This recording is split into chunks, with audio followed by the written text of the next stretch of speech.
This segment is brought to you by Express Employment, your locally owned and operated staffing company, respecting people, impacting business. This program is brought to you by the Payroll Department, offering you and your business accurate, professional, and personal payroll services. While thousands of tourists ride the Durango and Silverton narrow gauge train every year to visit the Victorian streets of the old mining town north of Durango, that economic activity is confined to summer. When the train stops, the town closes down, and that has made it difficult for year-round residents to make a living. But that's changing.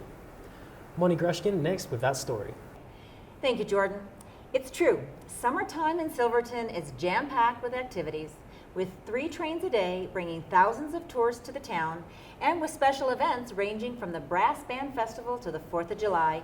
Silverton's summer economy is booming. But since the mines closed more than 20 years ago, Silverton has experienced a yearly boom and bust cycle that has made it difficult for full-time residents to make a living or for families to raise their children here. That's changing with the community efforts to develop a winter economy around skiing, special events, and other winter activities. In fact, with the investments that the Silvertonians are making in their community, Silverton could soon become the 4th ski resort in the San Juan Mountains. The road to a robust winter economy started about 15 years ago when Jen and Aaron Brill were looking for a place to develop a ski area that offered unlimited steeps and acres upon acres of untouched deep powder. They found it on a combination of private and Bureau of Land Management property outside of Silverton, on the mountain surrounding the Colorado Basin northeast of Silverton town proper. They built a ski lift and opened the winter of 2001 and 2002 with a permit that allowed them to guide just 20 skiers a day. Jen Brill, who also works as the marketing guru for the Silverton Mountain, says the town of Silverton was nothing but supportive of their efforts. We were so lucky when we came to town that we had the community support us. We had a letter from the mayor at the time that said we had 96% support of the Silverton community. And, it's hard to get 50% of the people to agree on anything, anywhere. So we felt really lucky and blessed to have that support. Since that first season, Silverton Mountain's permit was expanded and it can now admit up to 475 skiers a day, although skier count is closer to 80 skiers a day. The ski area offers unguided skiing early and late in the season at a cost of $49 a day. But Brill says that guided skiing experience has been so popular that it continues to offer guide-only skiing during the height of the season. Guided skiing costs about $140 a day, and you'll ski about 3 to 6 runs, but the vertical is what it's all about. Expect to ski 10,000 vertical or more in a day. In comparison, an intermediate skier would have to ski at least 10 runs at the other 3 San Juan ski resorts to hit that mark. Silverton Mountain's economic impact has been significant. 95% of skiers who visit during the guided skiing season stay overnight, and during the unguided season, about 60% stay in town. In addition, Silverton Mountain hires about 40 employees each season. Brill jokes that one Silverton hotelier said that the winter the mountain opened, his business doubled. He booked 2 rooms a night instead of 1. Brill says she and her husband have no plans to go anywhere soon. They have a 5-year-old son whom they expect to raise in Silverton, and they hope to build the local economy even more by promoting their heli-skiing operation to a luxury market that craves the Silverton ski experience and the authentic Silverton lifestyle. The Silverton Mountain, since we began, has always been the largest employer in San Juan County and in Silverton.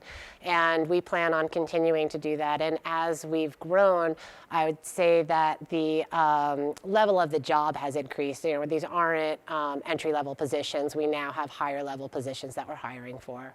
While Silverton Mountain appeals to the advanced and expert skier seeking an extreme experience, Silverton residents also want to attract the opposite end of the ski market, the beginning skier. On the south side of town, a double chairlift serves the Kendall Mountain ski area, a small community mountain with 4 runs and vertical drop of 240 feet. The town-owned recreation area opened in the 1960s, closed in 1982, then reopened in 1999 with a rope tow.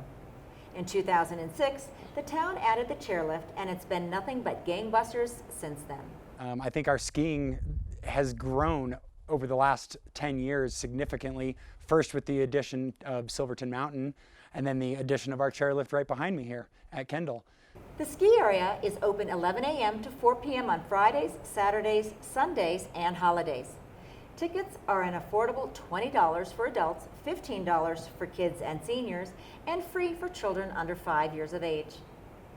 While Kendall started out as a municipal ski area for the locals, Malcolm MacDougall, the area's operation manager, says that the Kendall is starting to become a destination for skiers from throughout the Four Corners. Over the last few years, we've really tried to market all of the Four Corners area.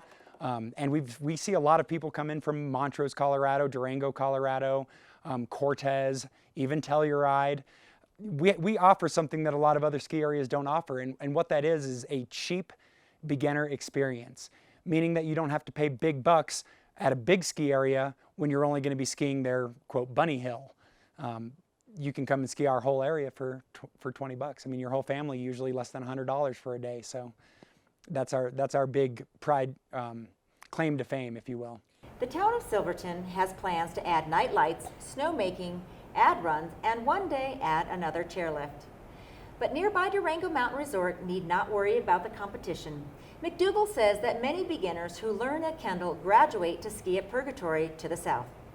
McDougall also serves on the Silverton Town Council, and he says the growing winter economy is a boom to the town that once shut down after the train stopped running each fall. Silverton was very close to becoming a ghost town.